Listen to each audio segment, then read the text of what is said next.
Blue Sky is a buzzy new social media app enjoying an influx of users thanks to X's continued downward spiral. The app had about 12 million users in mid-October, but has doubled that and is now careening towards 25 million users. It might be past that by the time you see this video. But what exactly is it? Most users who are familiar with the early years of Twitter see a lot of similarities between that app and Blue Sky. But there are notable differences, including a slow rollout of public accounts, its decentralized nature, open source code, the way it treats algorithms, and those weird little .bsky.social endings to everybody's handles. So let's take a look at what Blue Sky is, why it's getting so popular, and what its future might be. Blue Sky and the Twitter killer wars. When Elon Musk bought Twitter in October 2022, it was the beginning of the end of Twitter as we know it. With all the discussions of possible Twitter killer apps, Musk effectively killed the app himself, rebranding it X and unleashing a slew of controversial changes. Several microblogging apps had already been in development well before that, but with a clear shift in Twitter's future and Musk's immediately erratic management of the app, users very publicly expressed a desire for an alternative. Several appeared, perhaps the most formidable being Instagram's Threads, a microblogging app that allowed users to essentially keep their Instagram following, a major point of contention for users considering whether or not to leave X behind. But Blue Sky was always in the background with two undeniable advantages. First, Blue Sky started development all the way back in 2019.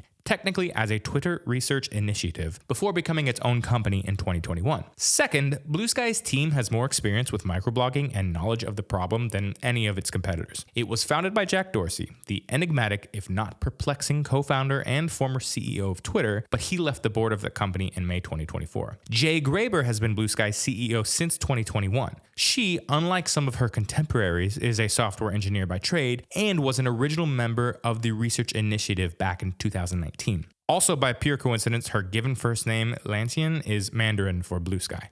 Fun fact. The backdrop behind Blue Sky's rise. When the exodus from X first started happening in late 2022, Blue Sky still wasn't taking on everyday users. In fact, Dorsey announced Blue Sky had just reached its beta period in November 2022. That changed in February 2023 when the app launched an invite-only beta. By the time Blue Sky officially launched to the public in February 2024, the app claimed about 3 million users. Meanwhile, X continues to hemorrhage both users and value. The platform had its largest loss of users yet the day after the 2024 US presidential election. A December 2024 estimate puts X's value at around $12.3 billion, more than $30 billion less than Musk bought it for a little more than 2 years prior.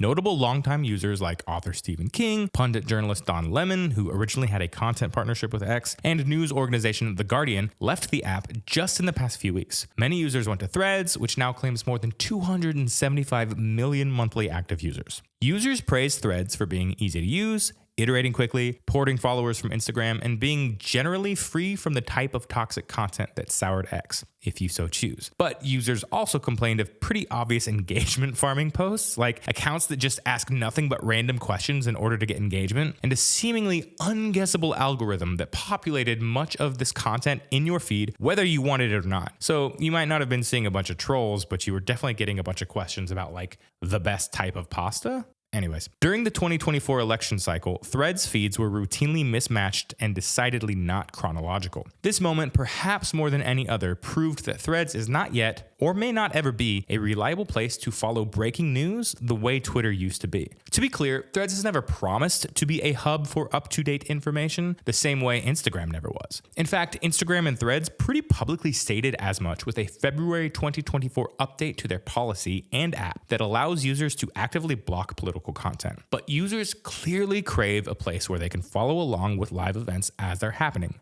Enter Blue Sky. Blue Sky's big moment.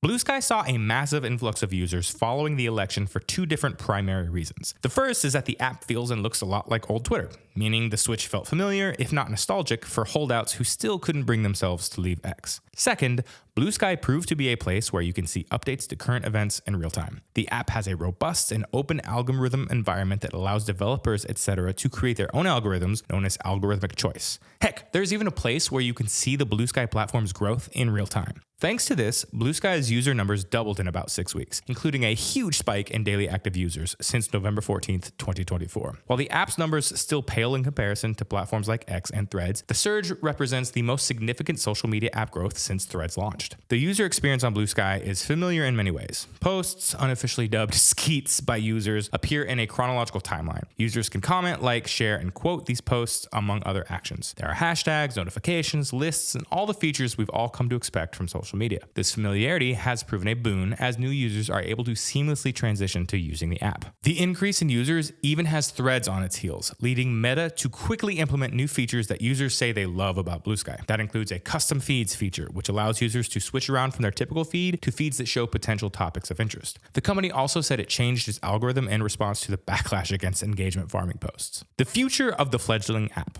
So what's up with Blue Sky? Is it the real deal, and is it worth really investing your time into? Or will it become like countless other buzzy apps and essentially fade away into niche obscurity? There are certainly a few quirks to the platform that could prevent it from reaching mass adoption. The main one, interestingly enough, is kind of one of the original points for its creation. Most user handles right now include something that looks like .bsky.social at the end of them. That's because technically, every user handle is actually a website. So every time you post, your website is essentially posting a piece of content that the platform populates. It's part of the open network protocol that Blue Sky was built on. It's also why users can technically host their handles from their own websites. That means anybody with a website could use their own domain as their handle, which is actually pretty cool. But for a lot of users right now, it just looks weird and unfamiliar. And when it comes to being a pivotal everyday app for hundreds of millions of users, the margin of error is slim. Since its early days, Blue Sky was sort of pitched as the potential future of social networking. Heck, even Threads subtly allows users to connect to the Fediverse. But if an app gets a reputation for being difficult, unwieldy, or too techy for the average person, like Mastodon did, it could spell its doom. Or at least reserve that app to becoming part of a niche community for a certain subset of people, which is totally fine too. It's just not, a Twitter killer. And then there's the question of the almighty dollar. How will Blue Sky make money? The company raised about $15 million so far, which is a drop in the bucket when it comes to apps with the founding team's pedigree. It has a small full-time team, though that will surely be changing soon thanks to its seismic growth, but it will need to generate revenue at some point. Blue Sky CEO Jay Graber has already ruled out most traditional forms of social media advertising as a source of revenue. For one, she says, forcing ads into a user's feed wouldn't work because they can simply create their own feed without them. But Graber hasn't ruled out advertising entirely. She says things like sponsored search results could be in play. One thing Blue Sky definitely won't do: AI licensing deals. The platform pledges not to allow companies to train their AI chatbots on user posts, though in true internet fashion, there will always be ways around this. There are more questions than answers when it comes to Blue Sky's long-term viability. But the surge in users, overwhelmingly positive feedback of the platform, and relatively low levels of investor bloat mean the social media app has a shot at truly claiming the mantle of Twitter killer. Well, after Elon Musk, obviously.